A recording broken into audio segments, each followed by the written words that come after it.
And now, ladies and gentlemen, the star of our show, direct from the bar, PB.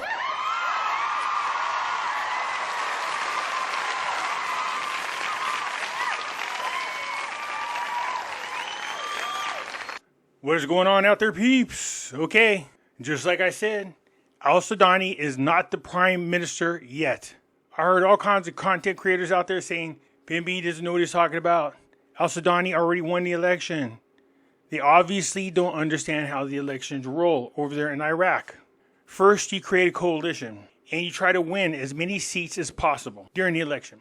Then, when you win, then you try to form a bloc. Now, when you're creating your blocks and you get other coalitions to join you, Al-Sudani won 50 seats. If you can get other blocks to have like 20 seats, some to have 30 seats, to all join him, all those seats add up. And there's a magic number that they have to reach. When they reach that magical number, then they are the ones to form the government. And this is what I was talking about. This is where Maliki is really good at this. Don't get me wrong, he cares about the number of seats he won, but building the blocks is his specialty.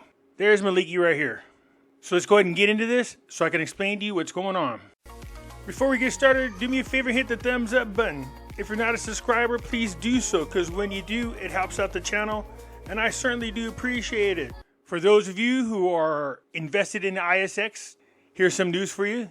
The Iraqi Stock Exchange, the ISX, demonstrated significant growth in activity from 2024 through 2025, with the ISX 60 index closing 2024 with a 20.23% increase and experiencing a 130% plus growth in trading volume in November of 2024 compared to the previous month.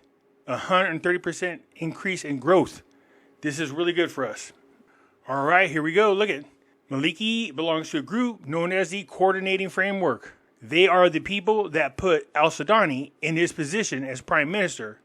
As time went on, well, Al-Sudani and the Coordinating Framework didn't quite see eye to eye anymore. So this election, Al-Sudani created his own coalition, and they did very good. They won 50 seats. The framework feels the pulse of the chest with a special envoy who enjoys the trust of everyone. A source in the Coordinating Framework revealed on Sunday that his forces agreed to appoint a representative of them to meet the leader of the Shiite National Movement, this is Sadr's group, and inform him of the course of things in the formation of the next government. Do you see what that says right there? In the formation of the next government. And who did I say would form the next government? Those who can create blocks and have the most seats. And look at the Coordinating Framework is already planning on who's going to be in the next government. I told you, man, this is where Maliki does good. And of all people they're meeting with is Sadr. Now, last election, the Coordinating Framework screwed over Sadr. But Sadr would be somebody that Al-Sudani should turn to. Sadr boycotted the recent election despite attempts to dissuade him from this position by prominent political parties and figures, but those efforts failed. Yeah, he's a little temperamental, Sadr is. First of all, Sadr is not a fan of the United States. So that would be something that we need to be concerned about. But he's not a fan of the Coordinating Framework either. And the Coordinating Framework, well, they're no fans of the United States. So an interesting position this is. After boycotting Sadr, who has a large popular base, Shiite political forces have become more flexible in dealing with the rest of the components to form the next government after the election, despite the ambition of current Prime Minister Al-Sudani to obtain a second term to head the government, according to observers for the Iraqi political scene. You see what I'm saying? No, Al-Sudani has not been appointed a second term yet. He really needs to gather some political blocks around him. And like I said, Maliki and his people have been doing this for well over 20 years. They've been in power. So they're really good at this. Despite people running against them, knowing that the people are tired of the Coordinating Framework and how corrupt they are, Maliki always manages to come through and form the government. And Maliki's group, the Coordinating Framework, are already meeting to form the next government. Nobody said their political bloc won. Nobody said they had the right to do this. They are just that confident. So this is when these blocks get together. You see, Maliki wants to get with Sadr because Sadr has tons of influence. He's actually a holy man, a religious man. So he has a lot of influence over his people. If Sadr tells them to vote a certain way, they'll vote a certain way. That's why Maliki knows to go talk to Sadr so that they can appoint the next prime minister.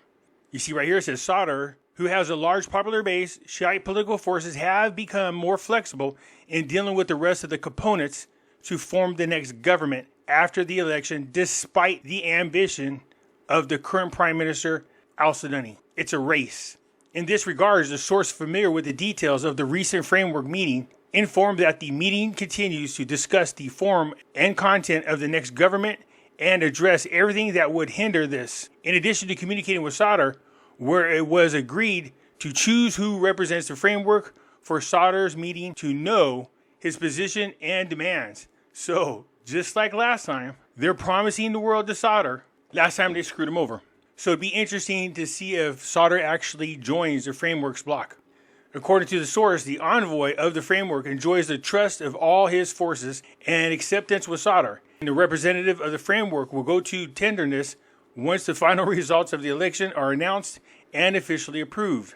The coordination framework, which includes the ruling Shiite political forces in the country, which ensure that they receive the highest votes in the recent legislative election, seeks to resolve the formation of the next Iraqi government as soon as possible and before the expiration of the specific constitutional times in this area.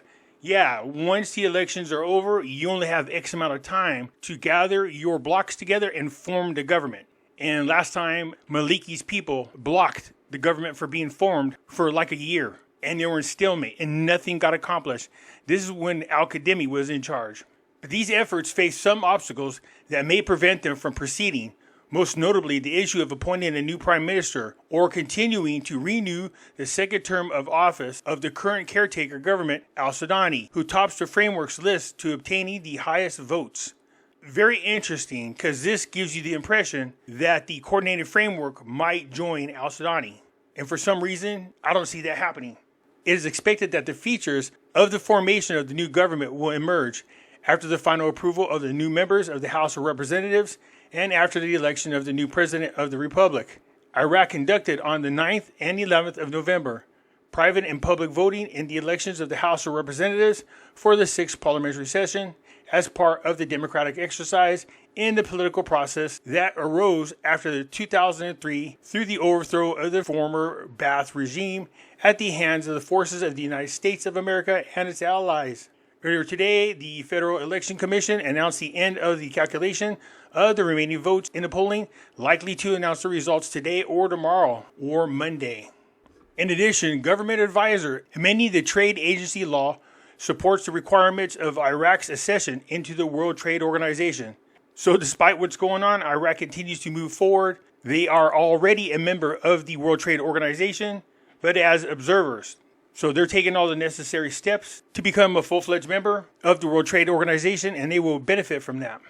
You can see right here in this paragraph, the financial advisor to the Prime Minister, Saleh, confirmed on Sunday that the approval of the Council of Ministers on the draft law on the First Amendment of the Commercial Agency Regulation Law would support the requirements of Iraq's accession to the World Trade Organization and improve market efficiency by reducing prices and raising the quality of goods, as well as supporting investment and integration into the global economy. So yeah, this would be a big hurdle for Iraq to get through. But again, we're talking about potential growth in the economy. So the coordination framework is already well on its way of establishing the most blocks. The only thing we saw about al-Sudani is that it looks like he's going to be meeting with Maliki and their people to have discussions. And I'm curious to see the results of that. Anyways, that's it for now. I look forward to hearing from you. I'm out.